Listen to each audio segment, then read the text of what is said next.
Bem-vindos, vamos tratar agora da empreitada, um tipo de contrato específico.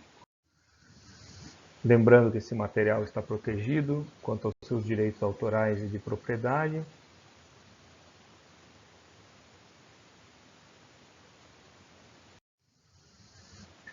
Da empreitada. Então, a questão da empreitada está prevista no Código Civil, no seu artigo 610 e seguintes. Está previsto da seguinte forma: o empreiteiro de uma obra pode contribuir para ela só com o seu trabalho ou com ele e os materiais. Ou seja, a gente tem o fornecimento só de mão de obra ou mão de obra e material. Parágrafo 1º.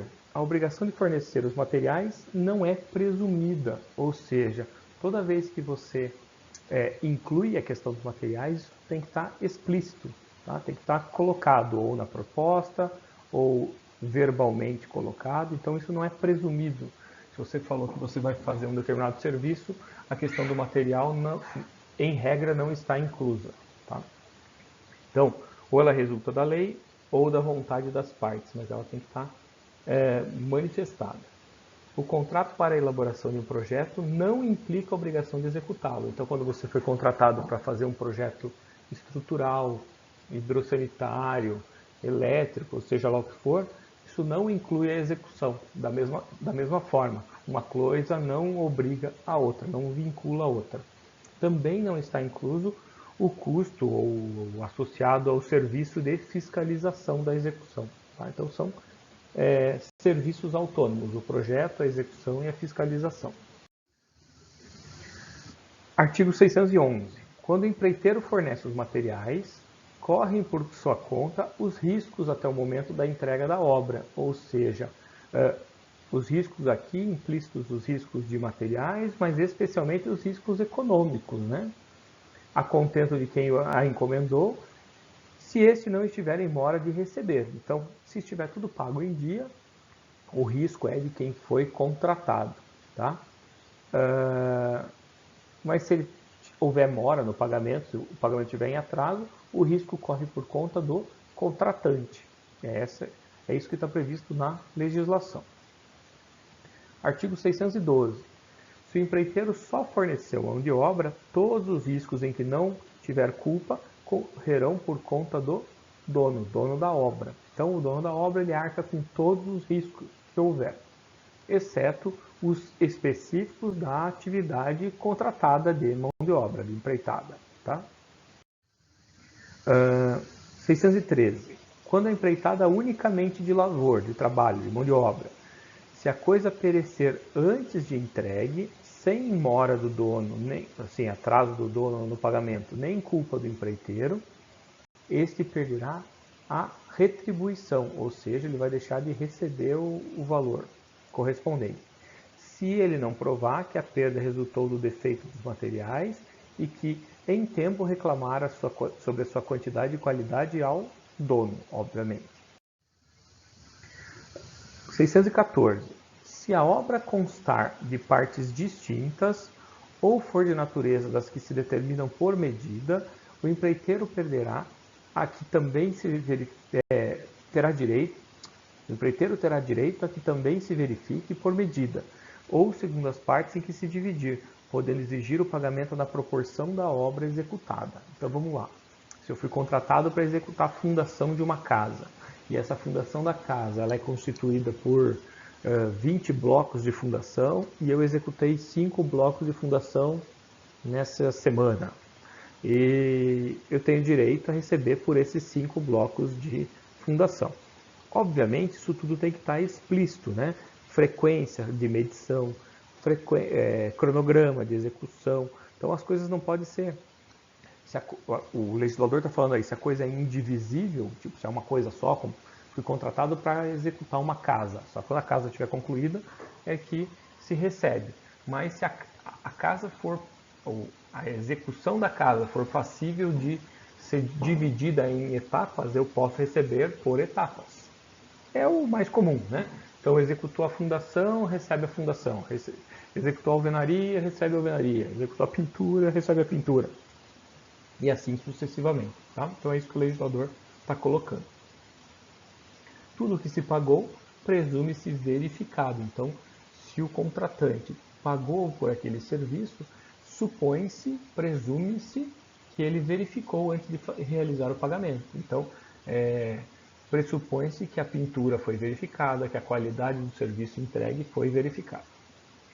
Parágrafo 2º.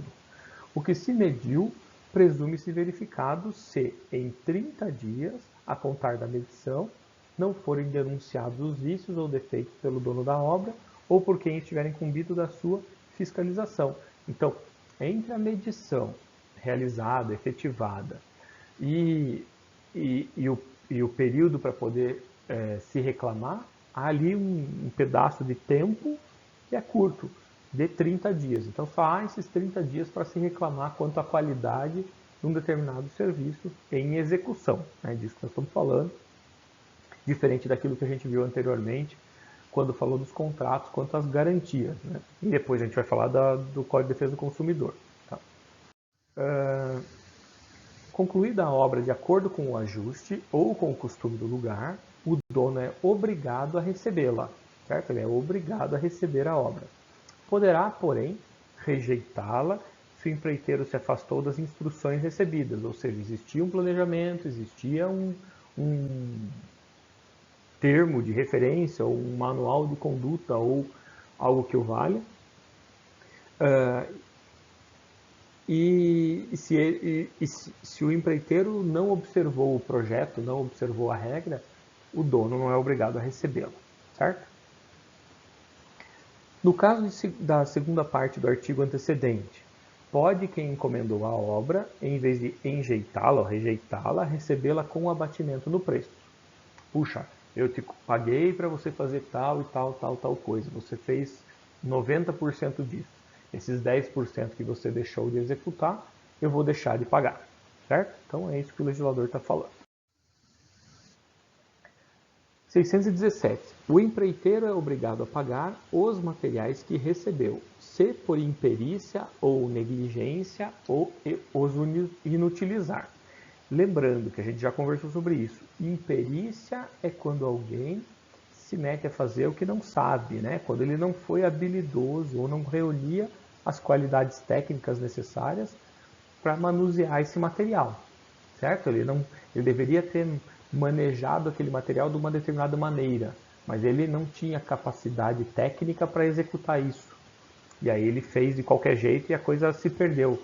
Ou desperdiçou produto, ou quebrou o produto, quebrou a cerâmica, quebrou o material, enfim, estragou alguma coisa. Ou por negligência, ele deveria fazer tal coisa e não fez. Né? Foi omissivo. Ele deveria ter coberto o material que ele recebeu na obra e ele deixou descoberto, tomou chuva, estragou. Então, toda vez que o empreiteiro for negligente ou for imperito, ele responde por aqueles materiais que ele recebeu. Eu deixei na sua mão, seu Zé, esse material para você fazer uso aí na obra. Você deixou no tempo, o negócio pereceu, agora você vai ter que me indenizar. Certo? Artigo 618.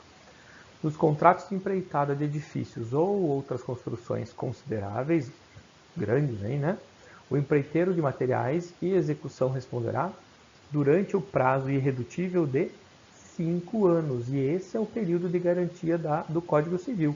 5 anos se responde por uma edificação ou obra considerável.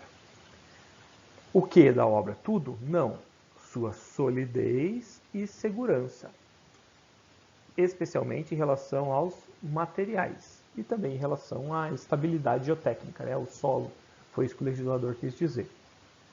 Lembrando que boa parte desse código, dessa legislação, ela foi importada, adaptada, atualizada da versão anterior do código. Esse código é de 2002, essa lei, né? Esse código civil é de 2002, a versão anterior é de 1916. Então, boa parte disso que a gente está conversando agora foi concebida lá em 1915, 1916, e aqui foi atualizada, adaptada em função da jurisprudência, de algum outro conflito que havia de interpretação.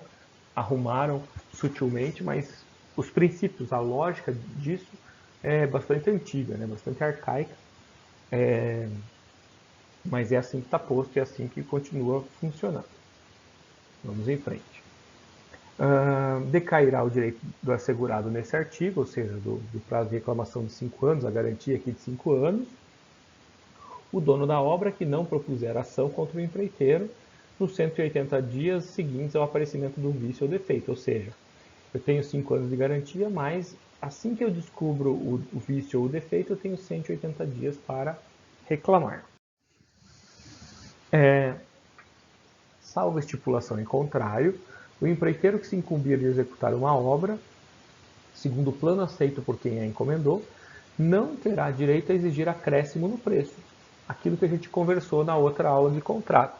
Então, quando você faz uma proposta, você apresenta o seu preço e a outra parte aceita, acabou. Aquele é o preço pactuado. Não se mexe em preço mais. Certo? Mesmo que se alterem o projeto. A não ser que essas modificações de projeto impliquem numa substancial alteração. Do contrário, continua valendo o preço. Certo? E é muito importante esse detalhe que o legislador colocou, né? Instruções escritas do dono da obra. Por isso que é importante pegar, você quer que o azulejo, se você não quer mais azul, você quer cor-de-rosa, então escreve aqui. O projeto estava azul, você quer cor-de-rosa, então vamos botar no papel aqui. Faz um diário de obra, faz um memorial, faz algum documento qualquer para poder registrar essas solicitações de alteração de projeto ou de execução da obra. Tá? Isso é bem importante. Ainda que não tenha havido autorização escrita, foi só verbal, o dono da obra é obrigado a pagar ao empreiteiro os aumentos e acréscimos de serviço, né? Segundo o que foi arbitrado, se sempre presente a obra por continuadas visitas, ou seja, o dono da obra estava sempre ali, vistoriando, ele viu que ele me pediu que o azulejo não fosse mais azul, fosse rosa, eu comprei o azulejo rosa, instalei o azulejo rosa, e lá no final da obra, depois que acabou 6 meses que eu terminei a instalação do azulejo rosa, mesmo ele indo todo dia à obra, ou toda semana à obra, ele vem reclamar do azulejo rosa. Então, é isso que não pode, tá? É isso que o legislador está falando aqui, olha. O cara estava lá presente, o dono da obra estava presente, então ele não pode ignorar que aquela situação estava lá. Ele deveria ter reclamado em tempo, de modo tempestivo, né? Então, se ele nunca protestou, nunca reclamou, a coisa vai ser tida como verdadeira, né? No sentido de era aquilo ali que se pretendia, era aquilo ali que se queria. 620. Se ocorrer diminuição no preço do material ou da mão de obra superior a 1/10 do preço global, então aqueles 10%, né, a mais do valor global da obra convencionado, pode ser revisto o valor da obra a pedido do dono da obra para que se lhe assegure a diferença apurada. Então, se baixou o preço da pedra, baixou o preço do cimento, o dono pode reclamar, olha, eu quero pagar mais barato nessa casa aí porque baixaram os preços dos materiais. Embora seja muito pouco comum acontecer, né, baixar preço de material, poderia se rever a menor o valor a pedido do dono se essa redução fosse maior do que 10% do valor de material e mão de obra. Tá? 621. Sem anuência do seu autor. Não pode o proprietário da obra introduzir modificações no projeto. Então, você que é projetista tem o seu direito de projetista garantido e assegurado. Tá? Então, se você é autor de um projeto, você tem o direito de propriedade intelectual sobre esse projeto. Tá? Então, se o dono da obra aprovou esse projeto, ele deve ser executado daquele jeito, mesmo que a execução seja confiada a terceiros, a não ser que, por motivo superveniente, ou seja, que ocorreram depois, ou razões de ordem técnica, tem uma coisa que não vai funcionar bem, deu uma incompatibilidade entre aquele projeto e o outro projeto, elétrica e hidráulica passaram no mesmo lugar, passaram dentro da viga, no meio do estrutural lá, sei lá. Fique comprovada a inconveniência ou a excessiva onerosidade de execução do projeto na forma originária. Então, pequenas adaptações poderiam ser feitas em casos excepcionais onde se justifique. Né? É o que está posto aqui e a ideia do legislador foi garantir que o projeto seja cumprido fielmente da forma com a qual ele foi concebido pelo próprio projetista, garantir o direito de propriedade do projetista. A proibição desse artigo não abrange alterações de pouca monta, ressalvada sempre a unidade estética da obra projetada. Artigo 622. Se a execução da obra for confiada a terceiros, a responsabilidade do autor do projeto a responsabilidade do autor do projeto respectivo, desde que não assuma a direção ou fiscalização daquela, ficará limitada aos danos resultantes dos defeitos previstos no 618. Ou seja, quem fez projeto responde tecnicamente, juridicamente, administrativamente como projetista, certo? O projetista responde como projetista. Se tiver erro no projeto, ele vai responder. Se o projeto estiver certo, quem errou na execução vai responder pela execução. Caiu o prédio. Por que caiu? Porque o projetista errou a conta. Beleza, pau no projetista. O prédio caiu. Cadê o projeto? Tá aqui, tá tudo certo? Tá tudo certo. Então o projetista está isento e quem fez a execução aqui, o problema está na execução, pau no executor da obra. É assim que funciona, cada um com a sua parcela de responsabilidade. Artigo 623. Mesmo após iniciada a construção, pode o dono da obra suspendê-la, desde que pague ao empreiteiro as despesas e os lucros relativos aos serviços já feitos. Ou seja, você para a obra onde ela estiver, mede o que foi executado e paga uma indenização chamada pelo legislador de razoável. Isso aqui vai ser muito provavelmente proporcional ao que está faltando fazer, certo? Calculado em função do que ele teria ganho se concluída a obra. Se ia lucrar tanto, aqui proporcional e tal. Enfim, se alguém ficar insatisfeito desse processo, vai ter que recorrer à justiça para poder determinar o que é esse razoável. 624. Suspensa a execução da empreitada sem justa causa, ou seja, o dono parei a obra porque eu quis, responde o empreiteiro por perdas e danos. Então, se o empreiteiro resolver falar, aqui eu não quero mais tocar essa obra, vou parar essa casa aqui na fundação mesmo. Então, ele vai responder por perdas e danos, ou seja, vai ter que indenizar o proprietário, o dono da obra. Artigo 925. Pode o empreiteiro suspender a obra. Então, quando que o empreiteiro pode suspender uma obra? Quando for culpa do dono, ou por motivo de força maior. A gente já conversou o que é força maior aqui, desastres naturais, especialmente, vendavais, tufões, terremotos, esse tipo de coisa. Isso é enquadrado como caso de força maior, certo? Então, quando for força maior ou quando houver culpa do dono. Ou quando, no decorrer do serviço, se manifestarem dificuldades imprevisíveis de execução, resultantes, por exemplo, de causas geológicas, hídricas ou outras semelhantes que tornem a empreitada excessivamente onerosa. Não, aqui tem uma instabilidade no morro, assim, que vai escorregar o morro, vai cair, vai quebrar, não sei o que, blá, blá, blá, vai matar meu funcionário. Notem, isso não deveria acontecer, deveria ser a exceção, porque você vai fazer uma obra ao lado de uma encosta, é tua obrigação como responsável técnico avaliar o contexto, avaliar o entorno. Mas o legislador colocou aqui uma possibilidade excepcional, certo? Isso aqui é a exceção.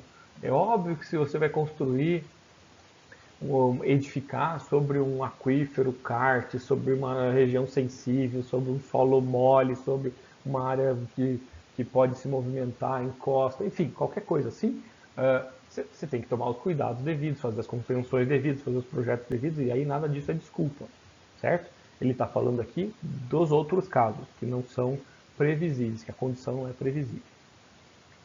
Se as modificações exigidas pelo dono da obra, por seu vulto ou natureza, forem desproporcionais ao projeto aprovado. Então ele está pedindo para mudar tanta coisa no projeto, que essa casa que era para ser uma casinha de cachorro virou uma mansão. Não vai dar para fazer isso com aquele orçamento inicial. Eu vou suspender a obra, porque isso que você está me pedindo vai ficar tão caro que não tem como tocar em frente. Então para tudo. Artigo 626. Não se extingue o contrato de empreitada pela morte de qualquer das partes. Morreu o empreiteiro, morreu o dono da obra, a obra continua normal. Quem que vai responder por isso? Os seus herdeiros, tá? Tem uma exceção, né? Quando a coisa era personalíssima. Não, só aquele fulano era capaz de executar essa empreitada. O cara estava fazendo uma escultura para colocar aqui no meio da sala, só ele era capaz de esculpir aquela escultura. Então, tudo bem, ele morreu, um contrato personalíssimo ali, de viés pessoal, aí não tem como cumprir. Tudo bem, responde por perdas e danos, para e acabou. Então, a princípio, os herdeiros aqui ficam com o passivo. Aqui a gente pode estar falando tanto de uma pessoa física, quanto poderia estar falando de uma pessoa jurídica. Morreram, quem que toca o negócio? A própria pessoa jurídica continua tocando. Certo? Existindo alguma dúvida, não hesitem em entrar em contato. Tá bom? Isso foi sobre o contrato de empreitada. Um abraço a todos.